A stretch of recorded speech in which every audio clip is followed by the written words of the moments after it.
তারা এই ক্রাইসিসকে অ্যাডভান্টেজে টার্ন করানোর চেষ্টা করে।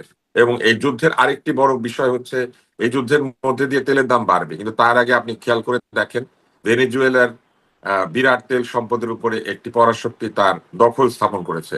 ফলে তেলের দাম বাড়লে পয়সা বেশি পাবে কে? পয়সা বেশি পাবে যে তেল বেচে সে।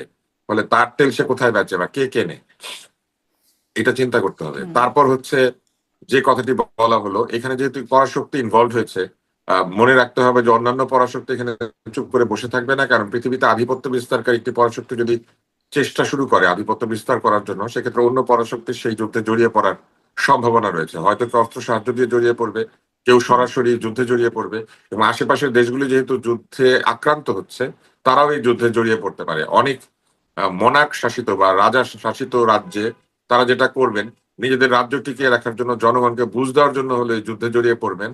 অনেকে যুদ্ধে জড়িয়ে পড়ে বলবেন যে দেখো, এই যুদ্ধে বিজয়ী না হওয়া পর্যন্ত আমাদের রাজ্যে গণতন্ত্রের প্রয়োজন নাই বা তোমাদের আন্দোলন করার দরকার নাই, অথবা আমি দেশ যতই খারাপ চালাচ্ছিলাম না কেন এই যুদ্ধে তো বিজয়ী হওয়ার জন্য আমাকে দরকার আছে।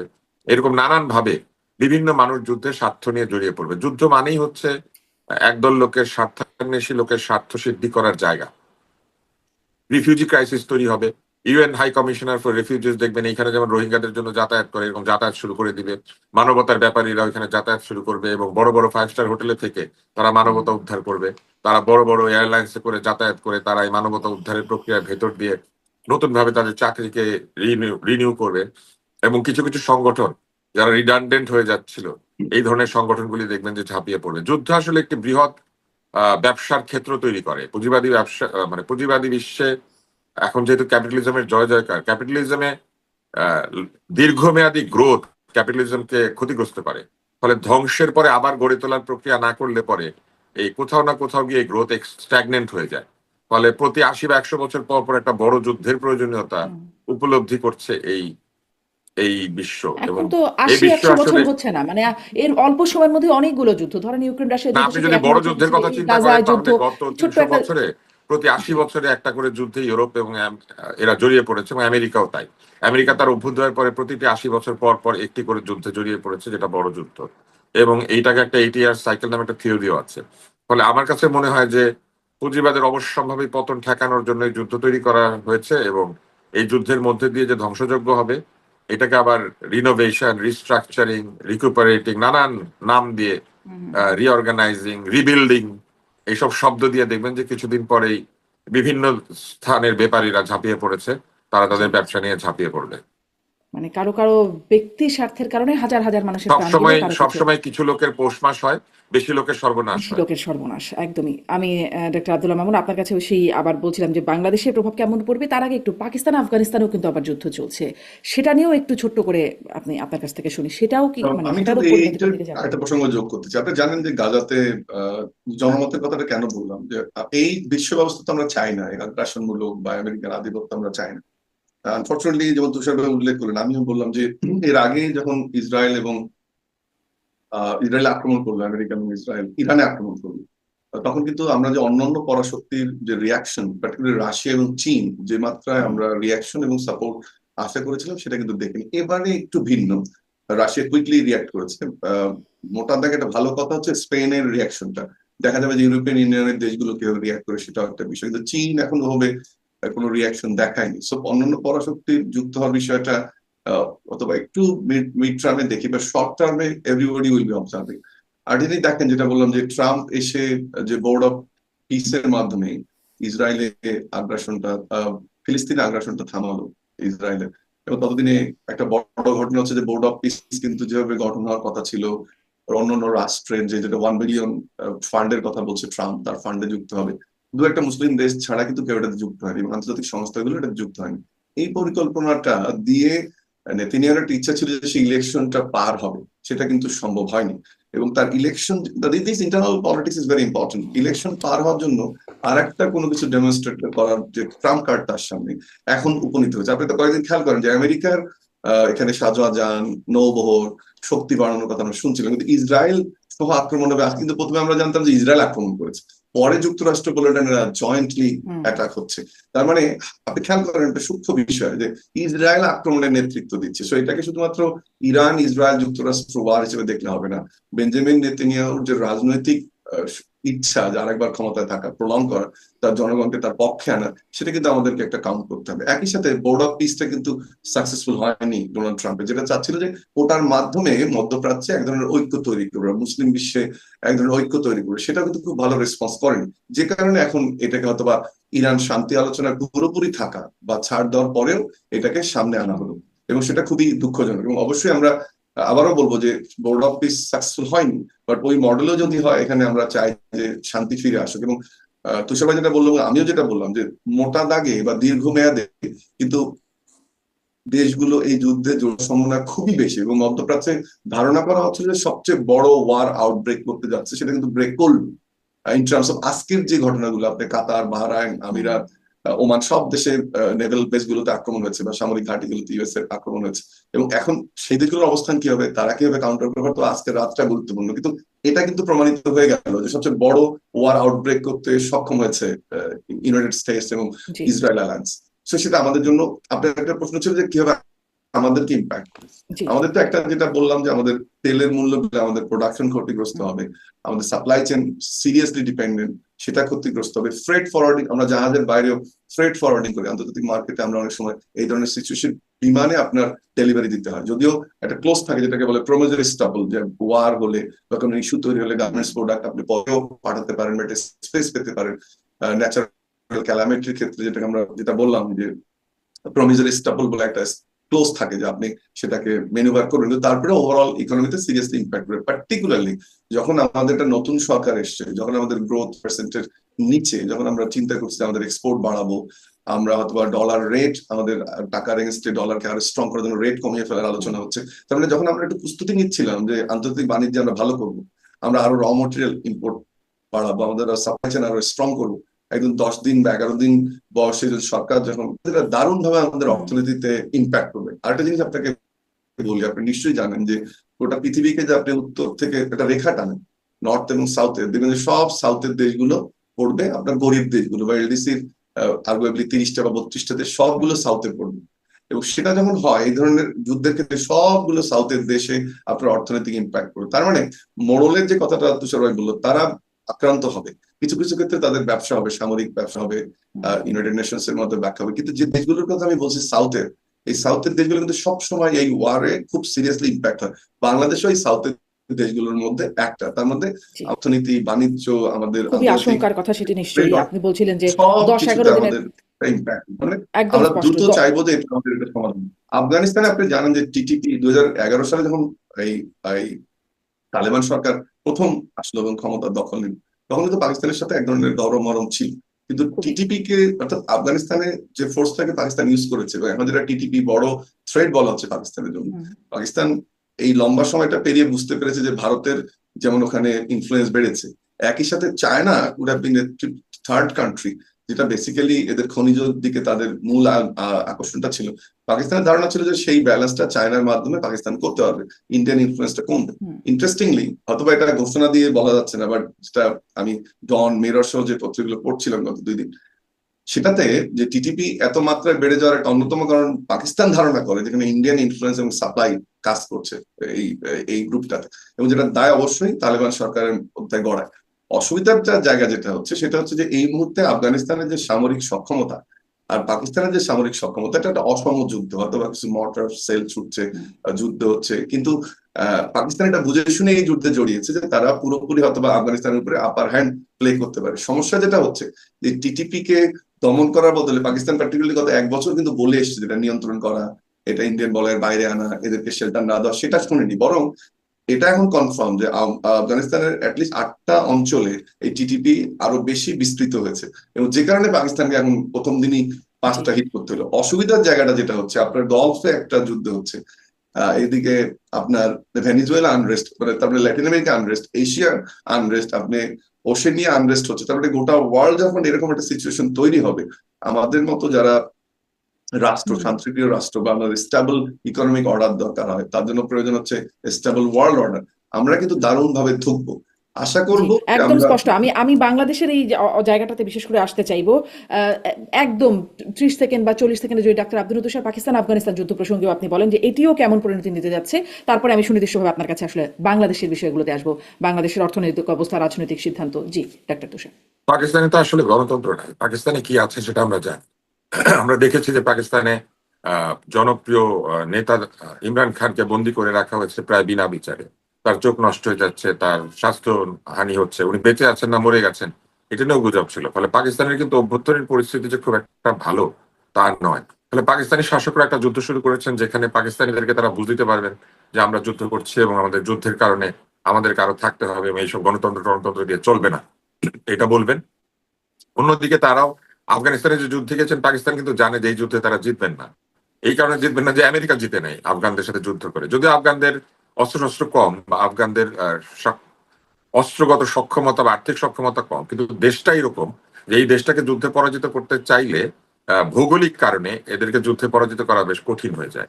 কারণ এদের একটি শহরের সাথে আরেকটি শহরের মাঝখানে বিরাট মরু অঞ্চল, এরা ট্রাইবে ট্রাইবে বিভক্ত থাকে, এরা পাহাড়ের মধ্যে আছে, পাহাড়ের বাইরে আছে। এদের আসলে এমন ভাবে ছড়িয়ে ছিটিয়ে থাকে যে এদেরকে পুরোপুরি দমন করতে গেলে যে পরিমাণ খরচ হবে সেটা আসলে কঠিন। যেমন দুবাইতে একটা বোমা বর্ষণ করলে, একটি জায়গাতে একটা বোম পড়লে যা ক্ষতি হয়, আফগানিস্তানে 2000 বোম মারলে সে পরিমাণ ক্ষতি হয় না, কারণ এটা ওইভাবে ঘনবসতিপূর্ণ দেশ না। তো যে কারণে আফগানদেরকে পরাজিত করা খুবই কঠিন হয়ে যায়। তার মধ্যে হচ্ছে আফগানরা হচ্ছে পাহাড়ে বসবাসকারী আহ মানুষ, এবং তাদেরকে স্থলযুদ্ধে পরাস্ত না করতে পারলে আসলে আকাশ থেকে বোমা মেরে যে পরাস্ত করা যায় না সেটা আমেরিকায় প্রমাণ দিয়েছে। ফলে আফগানিস্তানের যুদ্ধটা তারা কিন্তু করছে যে নেই, এটা আসলে করছে মূলত আফগানিস্তানকে একটা ডমিনেশনে আনার জন্য, যে তোমরা যদি এরকম করো আমরা তোমাদের ক্ষতি করার সামর্থ্য রাখি এবং তোমাদেরকে অনেক ক্ষতি করতে পারি। এবং এই ঘটনাটা ঘটিয়ে দিয়ে তারা আরো একটি বিষয় করছে, সেটি হচ্ছে যে তারা একই সঙ্গে এই অঞ্চলে যে একটা শান্তিপূর্ণ পরিস্থিতি ছিল সেই শান্তিপূর্ণ পরিস্থিতিটাকে এক ধরনের উত্তপ্ত করে দেওয়ার একটা প্রক্রিয়া শুরু করেছে। কিন্তু চীন যে চুপ করে আছে এটাকে খুব সহজভাবে দেখলে হবে না। এই ধরনের ঘটনায় যদি পরাশক্তিগুলি তাদের আহ সাথে অসুবিধা রয়েছে এরকম দেশগুলিকে দখল করতে শুরু করে ভেনিজুয়েলার মতো, তাহলে চীন কিন্তু সহজে তাইওয়ানকে দখল করে নেওয়ার একটা যুক্তি সুযোগ। পেয়ে যাবে। এবং শুধু তাইওয়ানকে না, চীন বিভিন্ন জায়গাতে যেখানে যেখানে তাদের এরকম সমস্যা রয়েছে, বর্ডার সমস্যা, সেই জায়গাগুলিতে তারা ঢুকে পড়ে দখল করে নেওয়ার একটা অজুহাত পেয়ে যাবে। আমেরিকাও করেছে, আমরাও করি। এবং এইটা যদি ঘটতে শুরু করে তাহলে আরো বিপদ তৈরি হবে। সেক্ষেত্রে ভারতের একটি অঞ্চলকে নিয়ে তারা ভারতকে টেনে আনতে পারে যুদ্ধে, অথবা তাইওয়ানকে দখল করে নিতে পারে। এদিকে তাইওয়ানকে যদি তারা কোনো কারণে দখল করে তাহলে পৃথিবীর সেমিকন্ডাক্টর যে শিল্প আছে সেই শিল্পের একেবারে বৃহদাংশ, প্রায় আমি কি বলবো 2/3 সংখ্যাগরিষ্ঠতা পেয়ে যাবে বা তারও বেশি পেয়ে যাবে চীন। কারণ মানে তাইওয়ান এবং চীনই মূলত পৃথিবীর প্রায় অধিকাংশ সেমিকন্ডাক্টর তৈরি করে। আবার এই সেমিকন্ডাক্টর খুবই জরুরি হচ্ছে আজকের দিনের ডিজিটাল ওয়ারফেয়ারে। এই যে গাইডেড মিসাইল বলেন, গাইডেড ওয়ারফেয়ার বলেন, বিভিন্ন ধরনের কম্পিউটারের কন্ট্রোল ড্রোন বলেন, এইসব জায়গাতে কিন্তু প্রচুর পরিমাণে সেমিকন্ডাক্টর এবং সার্কিটস ব্যবহার করা হয়। এইগুলির চাহিদা যদি পূরণ করা না যায় তাহলে কিন্তু এই যুদ্ধে যারা এই ধরনের গাইডেড অস্ত্র ব্যবহার করে তারা কিন্তু বিপদে পড়বে।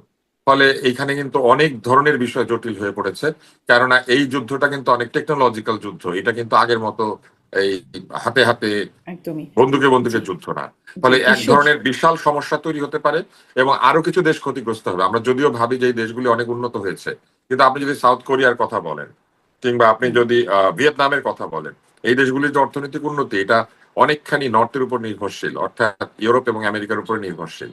ফলে তারা যদি যুদ্ধে জড়িয়ে পড়ে তখন দেখা যাবে যে এই দেশগুলিরও রপ্তানি ক্ষতিগ্রস্ত হবে এবং তাদেরকে আহ তাদের ভারী শিল্পকে অস্ত্র তৈরি বা জাহাজ তৈরি বা ট্যাঙ্ক তৈরি এইসব জায়গায় তখন মনোযোগ দিতে হবে, কারণ এইগুলি হয়ে যাবে রপ্তানি পণ্য এবং এটা খুবই ক্ষতিকর হয়ে যাবে এবং তাদের সমাজ ব্যবস্থাও বিপন্ন হয়ে উঠবে। জি, পৃথিবীকে গ্লোবাল ভিলেজে পরিণত করার পরে এই ধরনের গ্লোবাল যুদ্ধ কিন্তু এই পুরো গ্লোবাল ভিলেজকে ক্ষতিগ্রস্ত করবে। সমস্ত আন্তর্জাতিক চুক্তিগুলি নাল এন্ড ভয়েড হয়ে যেতে শুরু করবে। ওয়ার্ল্ড ট্রেড এগ্রিমেন্টকে আপনি নিশ্চয়ই লক্ষ্য করেছেন যে এটাকে এরই মধ্যে প্রায় ধ্বংসের জায়গায় নিয়ে গিয়েছে পরাশক্তি।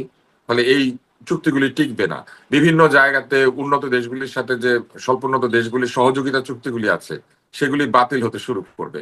পৃথিবীতে দান এবং বিভিন্ন ধরনের ঋণ প্রক্রিয়া এটা কমে যেতে শুরু করবে এবং দেখা যাবে যুদ্ধ এক পর্যায়ে বৃহৎ শক্তিগুলিকেও ঋণ নিতে বাধ্য করবে। ফলে এই যুদ্ধ যদি দীর্ঘায়িত হয় তাহলে পৃথিবীতে আসলেই বিশাল দুর্যোগ নেমে আসার সম্ভাবনা রয়েছে। দুর্ভিক্ষ জি, থেকে শুরু করে জি। পরিবেশ অনেক ধন্যবাদ দূষণ, ডক্টর পরিবেশ আব্দুল মুত্তাসির। আমরা বিপর্যয় আসলে সবকিছু হওয়ার প্রার্থনা সম্ভাবনা করতে আছে। চাই যে এরকম ভয়াবহ পরিণতির দিকে না যাক, কিন্তু আসলে আপনারা যে ব্যক্তির স্বার্থ, গোষ্ঠীর স্বার্থের কথা বলছেন, যেগুলোর কাছে আসলে এত বড় বড় মানবতার জায়গাগুলো কোনো গুরুত্বই পায় না। এখন তারা যদি, তাদের যদি সুবিবেচনা, সুনজর কিছু উদ্ভব হয়, আমরা একটু দেশের পরিস্থিতিতে জানতে চাই।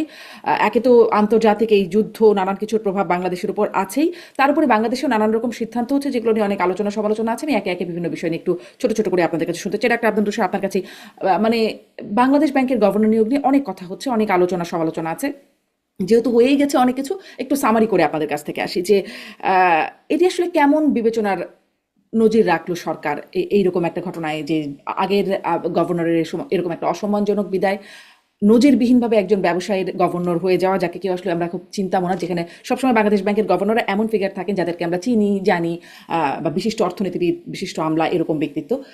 এইরকম একজন ব্যবসায়ী এসে তিনি আসলে দায়িত্ব নিলেন। আপনার কাছে কি মনে হয় যে আসলে কেমন নজির সৃষ্টি করলো ডাক্তার তুষার? খুব ছোট করে শুনি। ব্যবসায়িক অর্থমন্ত্রী বানিয়ে মূলত আওয়ামী লীগ এই কালচারটা উস্কে দিয়েছিল এবং এখন ব্যবসায়ী গভর্নর হয়েছেন। মুশকিলটা ব্যবসায়ী গভর্নর হতে নয়, মুশকিলটা হচ্ছে যে ব্যবসায়ীর যে শিক্ষাগত দক্ষতা বা তার যে কাজের ব্যাকগ্রাউন্ড, এই বিষয়গুলি আসলে কতখানি গভর্নর পদের জন্য উপযুক্ত, এইটা নিয়ে কথা উঠেছে। কেননা তার সিভি জনসমক্ষে প্রকাশিত হয়েছে, তার ব্যবসার যে ইতিবৃত্ত সেটাও জনসমক্ষে প্রকাশিত হয়েছে। ফলে অনেকেই কিছু কিছু প্রশ্ন তুলেছেন যেগুলি নিয়ে আসলে তর্ক হওয়ার সুযোগ রয়েছে। সরকার কেন সিদ্ধান্ত নিয়েছেন এটা সরকার ব্যাখ্যা করতে পারবেন। এই ভদ্রলোক যদি সত্যিই সফল একজন গভর্নর হয়ে যান তাহলে তো আর কোনো কথাই নাই।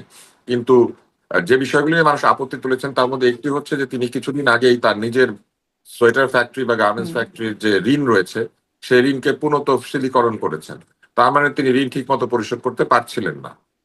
কিন্তু যিনি তার নিজের ঋণ ঠিক মতো পরিশোধ করতে পারছেন না, তিনি এখন এমন একটি জায়গায় গিয়ে বসেছেন যার অনুমতি প্রয়োজন হয় বাংলাদেশের বড় বড় ঋণ দেওয়ার ক্ষেত্রে এবং বড় বড় অর্থায়নের ক্ষেত্রে এবং বড় বড় এই ধরনের পুনঃতফসিলীকরণের ক্ষেত্রেও। কেননা নীতি তৈরি হয় ওই জায়গা থেকে, নীতি আসে বাংলাদেশ ব্যাংক থেকে।